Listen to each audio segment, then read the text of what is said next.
Hello humans, it is Monday the 4th of January 2021, a new year, a new barrel of crap rolling toward us, and what better way to begin the festivities of a new barrel of crap by looking through my box of crap. I'm 29 years old, and throughout my many ridiculous years on this sphere, I have collected a weird assortment of useless tat. Some of it's mildly useful, but on the whole, useless tat, as I'm pretty sure most people do. And I thought I would share with you some of the more choice elements of this lovely blue box that has been my companion for at least a decade and a half now. It's always been full. I put more stuff into it, but nothing seems to come out of it. Yet it always seems to remain at the same level of fullness. Whether this is a Mary Poppins carpet bag situation where you can just shove as much stuff into it and it will never overflow, I'm not too sure. But it certainly seems to be hiding all sorts of weird and possibly, arcane, dangerous objects that should not be tampered with. But we're going to dive into them now. First one, which for some reason was in the box, I don't know why it was there, is this lovely headpiece. The odd thing with this is that I've actually been wearing it quite a bit over the past year because my hair, it's always been stupid, but my hair has gotten ridiculously long at points throughout this year. So I was using the hat just to control my stupid locks. And all in all, I don't know if that makes me look any better or worse. It's me, probably a lot worse. Although, really, can you get any worse than this? We can always try. We can always try. But moving on from the crappy hat, let's bring you down to the table. So we've got this lovely snazzy sheep, little googly eyes. It's rubber with plasticky bits on it.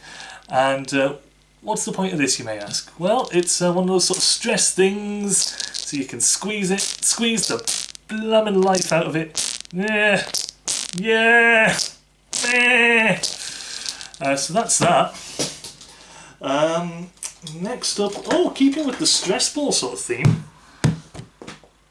we've got this, which I believe my friend Rose, or maybe Kim or Zoe, someone from many a year ago, got me this about a decade ago, if not longer. It's just a happy, smiley, squidgy face, and I both love and hate it in equal measures. A giant spoon ladle thing. You could potentially use it as a pendulum. Although I have to stop that, otherwise I'll get done for hypnotising people. But yeah, this is just a giant spoon. It's a bit filthy. Although that's what happens when it's been in the box for the best part of a decade.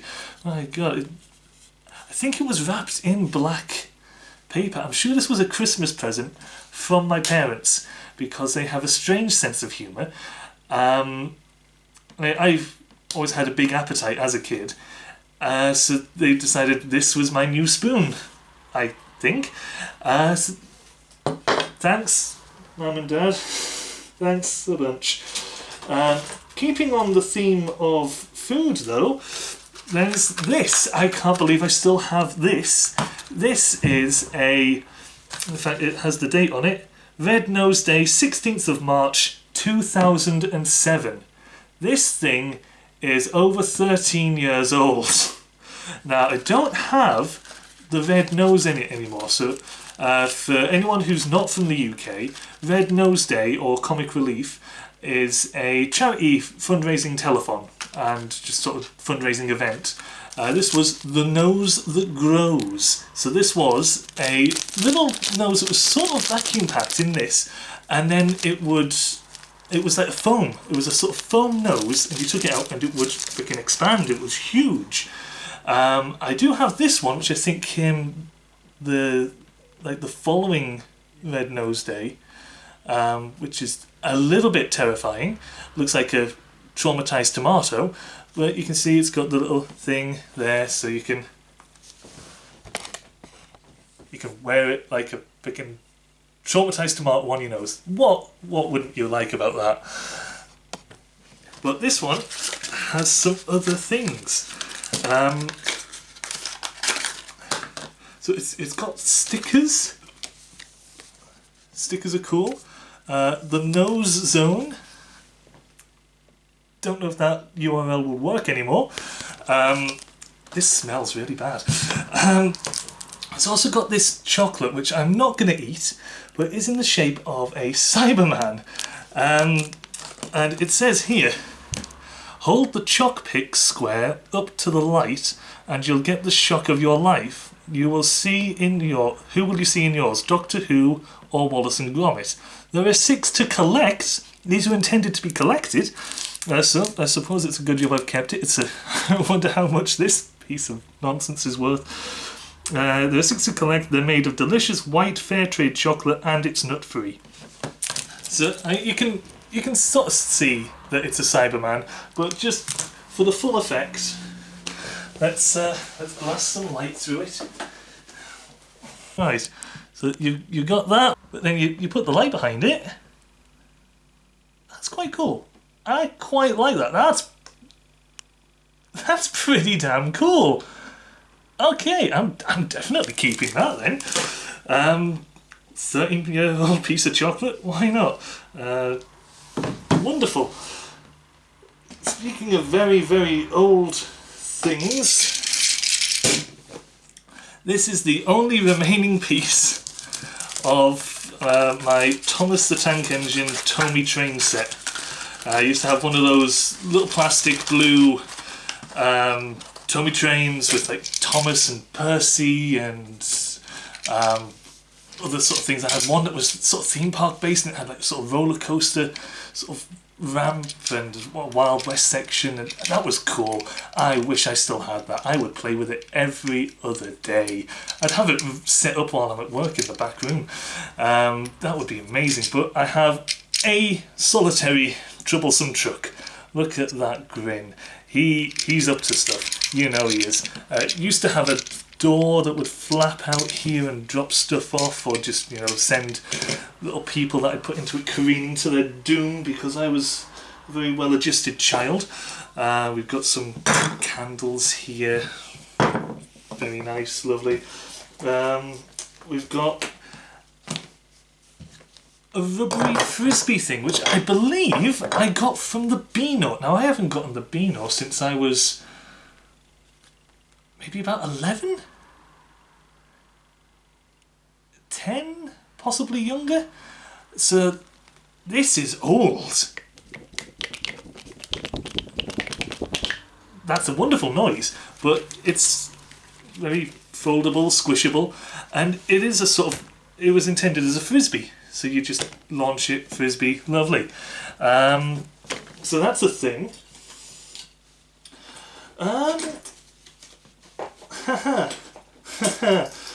Oh dear. Oh dear me. There's another red nose. This one noticeably more painful as it's just solid plastic and looks a bit like a Demon Pac-Man, but this is just solid plastic that will pierce down and bite into your nose. So I'm not even going to try to put that on. Just going back to Doctor Who and sci-fi though for a moment with the little Chocky Wocky there. I went to the Doctor Who exhibition in Blackpool. Oh god, let's see. This would have been, I think, 2006. It had the classic sort of 5th Doctor console, If I can find any pictures of it, I will insert them here. But it was an exhibition. They got Sitting Bessie, which was cool. There was all the classic monsters, and then they had this entire section dedicated to the new revived series with Christopher Eccleston and David Tennant. But the one thing I definitely remember getting from Blackpool at the Doctor Who exhibition was a jangly, articulated Jar Jar Bloody Binks keyring, of all things. Jar Jar Binks. What the heck was young me thinking? If anyone would like to go back to 2006, 2007 and question young me, I mean, you'll probably not get any sense out of it, blooming idiot, but be my guest. Got parts of an old floppy drive, minus the actual drive itself, so that's helpful. Some Team Fortress 2 buttons, and some metal Star Wars kits, which again was a thing from my parents, which I never got round to making just because I'm lazy. Now we've got something interesting. This is a dead hard drive that is... Why do I have this? 1 gigabyte, 128 megabytes on the disk. This is 128 megabytes, so basically a gig. Bloody hell, that is 1 gigabyte, and I believe this one doesn't have any labels, but I believe this one was 25 gig. If you've never seen inside a hard drive, there you go. This is the disk platter. This is where all your information would be stored. It would spin way faster than I can possibly. And this is the read-write head. So this would move back and forth very, very quickly, reading, writing data on the disk in wherever it is required, really. And then it all travels through here, and then onto the circuitry in the back, and then blah blah blah, and then out to your computer. Lovely stuff. Marvellous. Old bit of RAM. I dare wonder what the hell this is.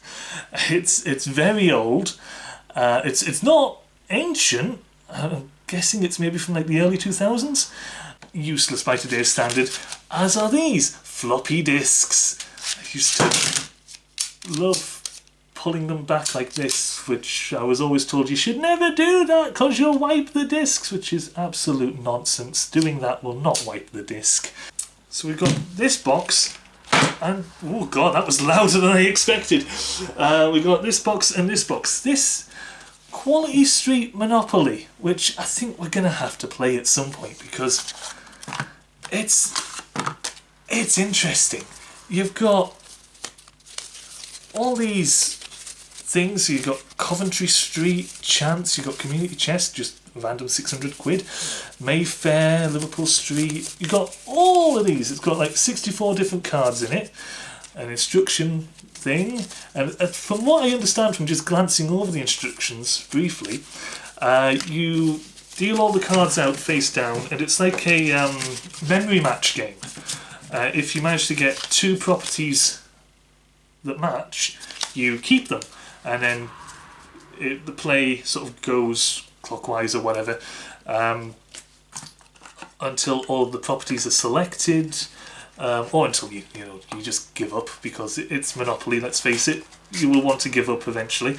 But it's whoever who has like picked up the matching pairs for the highest valued property at the end of the game wins, and you've got like a go to jail in there which makes you miss your turn and things like that. So it's interesting. Might have to give that a go. Andrew played Monopoly for the first time first time ever since I've known him, the other night as part of Sarah's birthday, and he hates that game, but he bloody won, which is very annoying. This is bringing back lots of memories. Household Soap by Falcon, I'm guessing, is the organisation that made this on behalf of Oxfam. This is a bit of soap that would be used for just general cleaning, whether it be personal hygiene, clothes washing, or anything. I got, and that smell. I don't want to use this because this is oddly a very nice memory of a very crap place to work. Not Oxfam themselves. Oxfam are great, they do wonderful things. But I used to work, my first job here in Sheffield was working for Home Fundraising, a door-to-door charity fundraising company that no longer exists. And I think we'll leave it with this one here. I've just got random tickets because I'm sure anyone would have, just random tickets for no reason. What's this one? This is the Tyne and Wear Metro from the Stadium of Light in Sunderland. So I was obviously at my dad's when I got this ticket because he lived near there. A 3-zone ticket, £3.30. Wonder how much a 3-zone ticket is nowadays. But a 3-zone ticket, £3.30. Standard return on the 6th of April 2007. So this is also... Wait a minute. These are about the same age. Crikey. I don't know what I would have been doing around that time. I was definitely would have been going to Newcastle. I'd love to go back there. I love that place. Roscoff to Plymouth, 1st of September to... We've got a lot from 2007. 1st of September 2007, 8:30. English Pete, my God, it's even got my name on it. A2C3 Point L Abbey, I don't know what that means. Deck 6, cabin 259. Oh, this is my cabin key for a Brittany ferry from Plymouth from Roscoff to Plymouth. So from France back to Plymouth. Don't know why the hell I've still got that. I think that was the ferry where it had a cinema on it, and we watched Curious George, and I was enthralled. My brother and sister were finding it all right. I was loving it. I thoroughly enjoyed that film from all accounts. I was just very sleep deprived, and I was happy to see a cartoon monkey. What's this? This is 26th of October 2009, Plymouth to Loo. That's Doncaster to... No, not Doncaster. Darlington to Newcastle, and Metro Centre, Newcastle Metro. That was when me and my friends... I think the only time I went to the Metro Centre with my friends back in Barnard Castle. Yes, that place where you go to do eye tests. I used to live there. Southminster. What the heck is that? Oh, that's the 27th of May 2009. That's when we went to London. We visited a friend down south, and then we got the train from Southminster to London for the day. That was lovely. It absolutely pissed down. But, it's England, it's May, it's gonna rain. Of course it's gonna rain. There's a lot here. There's other things in this box that I would like to show, but yeah, I think I'll hold some things back, and we'll maybe delve into the box again at some point in the future. There's a lot of rubbish here, there really is. But I'm going to leave that there. Thank you very much for watching. I hope you all have a marvellous time, and I will see you in the future.